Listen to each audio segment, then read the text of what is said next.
Hmm. So, hello and welcome to my YouTube channel. Okay.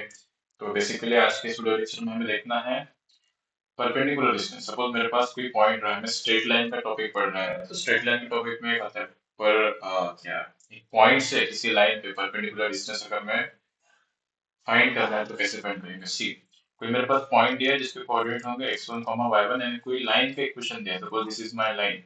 इस line का equation क्या दिया है, ax plus by plus c is equal to 0। तो इस पॉइंट से इस परपेंडिकुलर डिस्टेंस जो होगा, नाउ सी किसी भी पॉइंट का किसी भी लाइन से जो शॉर्टेस्ट डिस्टेंस होता है वही उसका परपेंडिकुलर डिस्टेंस होता है। तो इनडायरेक्टली क्वेश्चन में कभी पूछा जाता है फाइंड द शॉर्टेस्ट डिस्टेंस, तुम्हें इनडायरेक्टली परपेंडिकुलर डिस्टेंस ही पूछा है फाइंड करने के लिए। ओके, तो ये बात ध्यान रखना कि शॉर्टेस्ट डिस्टेंस जो होता है वही परपेंडिकुलर डिस्टेंस होगा। नाउ से जो मतलब मुझे क्या फाइंड करना है, इस इक्वेशन में मुझे इस b की value, suppose this point is p and suppose this point is q, तो मुझे फाइंड करना है डिस्टेंस pq। इसे ही मैं स्मॉल d से रिप्रेजेंट कर रहा हूं। तो मुझे यही डिस्टेंस, यही परपेंडिकुलर डिस्टेंस फाइंड करना है। तो ये है मेरा आज का थ्योरम। थ्योरम मतलब फॉर्मूला है जो डिराइव करेंगे, कैसे हम डिराइव कर सकते हैं। ठीक है, तो ये है हमारा क्वेश्चन आज का, मतलब टास्क कि मुझे डिस्टेंस फाइंड करना है। नाउ सी इसका हम प्रूफ देखेंगे। प्रूफ कैसे स्टार्ट होगा, सी है मैं मान के चलता हूँ कि मेरा कोई पॉइंट दिया है, कोई लाइन। ऑब्वियसली यह बात ध्यान देना कि मैं लाइन के इक्वेशन पे लिख रहा हूँ ax plus b y plus c is equal to 0। Compare किससे कर रहा हूँ, क्योंकि इनडायरेक्टली मुझे coefficient of x y, a मतलब के capital a capital b capital c, इसकी जरूरत पड़ेगी। तो मैं कंपेयर किससे कर रहा हूँ, किस इक्वेशन से कंपेयर कर रहा हूँ। That's why this things are very important. तो मैंने इक्वेशन में कंसीडर करें ax plus b y plus c is equal to 0। तो ये चीज सबसे ज्यादा ध्यान में रखने वाली बात है। ओके, नाउ सी मान लेते कि कोई मेरे पास कोऑर्डिनेट एक्सिस दिया हुआ है। Suppose this is my coordinate axis, this is my coordinate axis. Okay, तो कोई लाइन है, सपोज कोई लाइन है ax plus b y plus सी।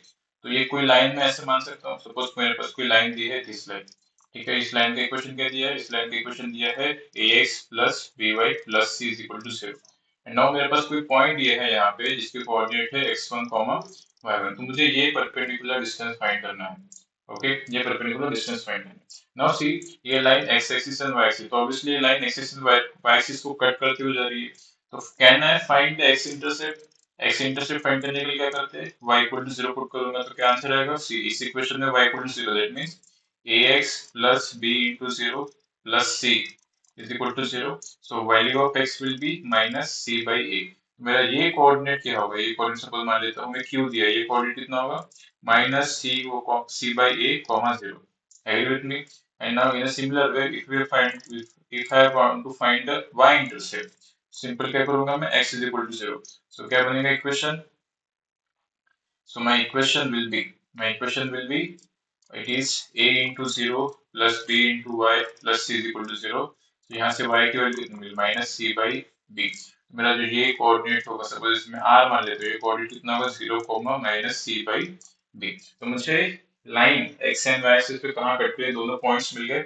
नाउ अगर मैं इन तीनों पॉइंट्स को ज्वाइन करता हूँ, सी देखो यहाँ पे, इन तीनों पॉइंट्स को अगर मैं ज्वाइन करूंगा तो क्या बनेगा, एक ट्रायंगल बन रहा है कहीं ना कहीं। ठीक है, इन तीनों पॉइंट को अगर ज्वाइन करूंगा तो कहीं ना कहीं ट्रायंगल बन रहा है।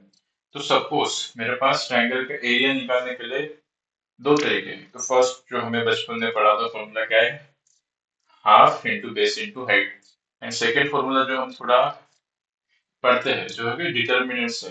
अगर मुझे किसी पॉइंट किसी ट्रायंगल के तीनों वर्टिसेस के अगर कोऑर्डिनेट्स पता है तो with the help of determinant, half into determinant something होता है, देखेंगे उससे हम एरिया फाइंड कर सकते हैं। नाउ सी अगर इन दो चीजों का मैं यूज करूंगा, फर्स्ट ऑफ ऑल देखते हैं इस ट्रायंगल का एरिया कितना है। बताओ, area of triangle, triangle P Q R, sorry area of triangle P Q R कितना आएगा, हाफ इंटू बेस, बेस कितना है यहाँ पे, बेस है शायद R Q, R Q into height कितनी है, सपोज ये मान लेते हैं परपेंडिकुलर, सपोज मैं से स्मॉल डी मान लेता हूँ। ठीक है, perpendicular height mean small D. This is my question number 1। ना first of all R Q की वैल्यू मैं फाइंड कर सकता हूँ क्या, आर क्यू की वैल्यू फाइंड कर सकता हूँ, हाँ, क्योंकि मुझे आर के भी कोऑर्डिनेट्स पता है एंड क्यू के भी कोऑर्डिनेट्स पता है। सो आर क्यू कितना आएगा, R Q will be root under C x2 minus x1, that is minus c by a minus 0 whole square plus 0 minus c by b whole square, x2 minus x1 whole square plus y minus 1, simple, distance between 2 points x2 minus x1 whole square root under x2 minus x1 whole square plus y2 minus y1 whole square. Okay, so इसका calculation कितना आएगा? It is root under it is c square by a square plus c square by b square. So this distance will be, what is distance? rq will be root under कितना आएगा? c square a square plus b square upon a square plus b square. So this rq will be c upon, sorry यहाँ पे a square into b square होना चाहिए, a square into b square, c upon ab root under a square plus b square. तो ये किसका distance है? ये distance आया rq का. ओके, तो ये rq का डिस्टेंस भी हम यूज करेंगे. This equation number 2. Now area of triangle PQR, ये तो मुझे पता था किसके, किससे? Half into base into H, इस फॉर्मूले से. ठीक है, नाउ मुझे और एक बात पता है कि मेरे ट्रायंगल के वर्टिसेस कौन से, एक का वर्टिसेस है x1, y1, दूसरा है minus c by a, 0, third है 0, माइनस c बाई b. तो एरिया ऑफ ट्रायंगल का और एक फॉर्मूला मुझे पता है. क्या पता है? एक वर्टिस मुझे दिया है, p की वैल्यू क्या दी है? my p will be है x1, y1. q कितना दिया है?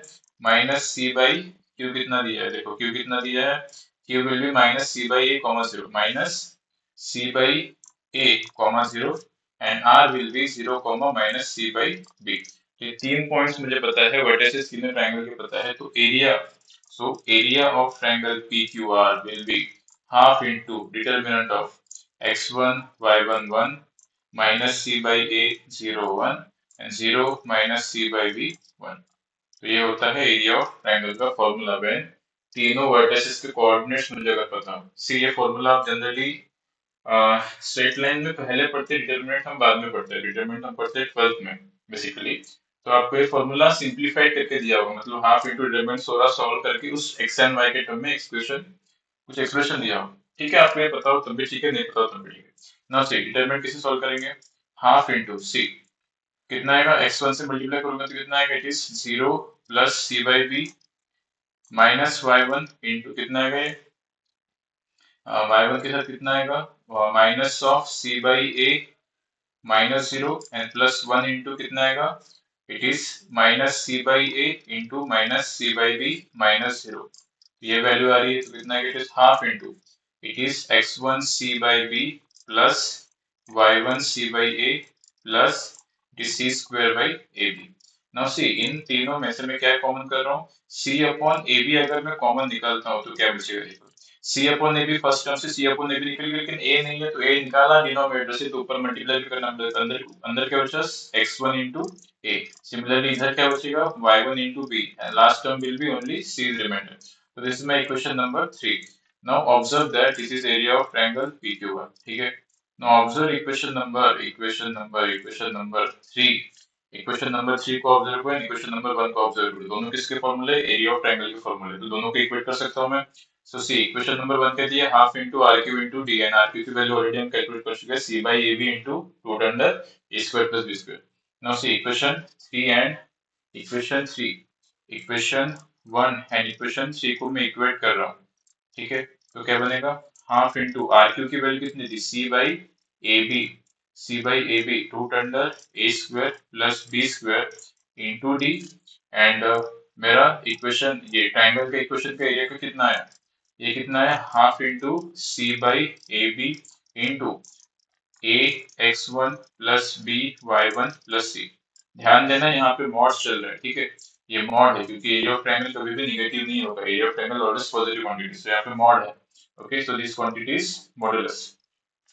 सो यहाँ से क्या दिख रहा है? सी, 1 by 2 and 1 by 2 get cancelled, c by a and c by a will get cancelled, and you will get the value of d. कितना मिलेगा? यहाँ से value of d is equal to, it is modulus of, it is ax1 plus by1 plus c upon कितना बचेगा? It is a square plus b square.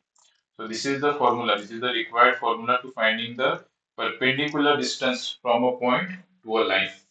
Perpendicular distance मतलब कि shortest distance. Generally shortest distance कहा जाता है, लेकिन तुम्हें समझने की जरूरत है कि इंडिया में परपेंडिकुलर डिस्टेंस ही पूछा जा रहा है. Then one more important thing कि हम कंपेयर किससे कर रहे हैं, कंपेयर किस लाइन से कर रहा हूं मैं? ध्यान देना, यहाँ पे कंपेयर किस लाइन से कर रहा हूँ? ax plus by plus c is equal to 0 से कंपेयर कर रहा हूँ. जनरली क्वेश्चन में कैसे दिया जाता है?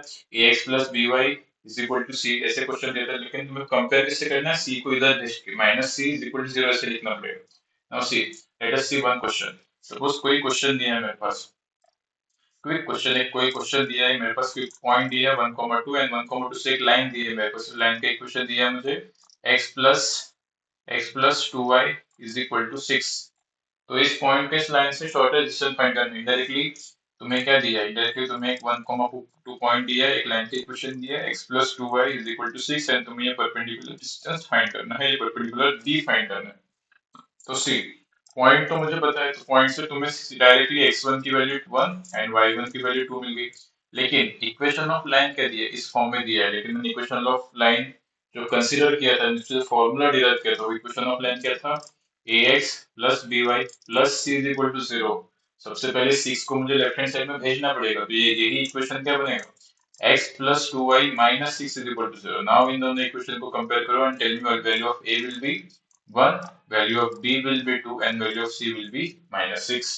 So now distance between two points, sorry distance between from point to a line कितना होगा, perpendicular distance formula क्या था, d is equal to mod of a x1 plus b y1 plus c upon root under a square plus b square। तो इसका answer कितना आएगा, a into x1 1 into 1 plus b into Y that is 2 into 2 plus c मतलब minus 6 आ जाएगा यहाँ पे upon root under a square plus b square that means 1 square plus 2 square. Okay so it's value will be, इसकी value कितनी होगी, I think इस value will be is equal to 1 into 1 1 plus 2 into 2 4 and minus 6 upon root under 1 square 1 2 square 4 that is 5। So this value will be 1 plus 4 minus 1 by root 5 root by 5 that which is equal to 1 by root 5, क्योंकि mod है area of triangle sorry perpendicular distance कभी भी negative नहीं आएगा। Okay, so distance is the distance, that's why we have to use modulus। Okay, so यहाँ से distance कितना है, so this distance will be 1 by root 5। इस तरह से हम फ्रॉम पॉइंट से लेके किसी लाइन का परपेंडिकुलर या फिर तुम कह सकते हो शॉर्टेस्ट डिस्टेंस कैसे फाइंड करते हैं, ये फॉर्मूला हमने डिराइव किया, ये फॉर्मूला हमने सॉल्व किया। इसी से रिलेटेड काफी डिफरेंट डिफरेंट क्वेश्चन बनते हैं, मतलब कभी कभी तुम्हें दो लाइन का स्लोप दिया जाएगा, तुम्हें पता है दो लाइन का स्लोप अगर परपेंडिकुलर दो लाइन तो दोनों स्लोप का प्रोडक्ट कितना होना चाहिए, m1 इंटू m2 कितना होना चाहिए, हमेशा माइनस होना चाहिए। तो this are the basic things जो क्वेश्चन में हम बार बार यूज करते हैं and find the shortest distance. So आगे हम पढ़ेंगे पैरेलल लाइंस के लिए, तो पैरेलल लाइंस से तो उनके बीच का डिस्टेंस कैसे फाइंड करेंगे, तो वो देखेंगे हम नेक्स्ट वीडियो में। So thank you so much for watching this video. आपको वीडियो पसंद आया तो पता है क्या करना है, सो थैंक यू, मिलते हैं नेक्स्ट वीडियो में।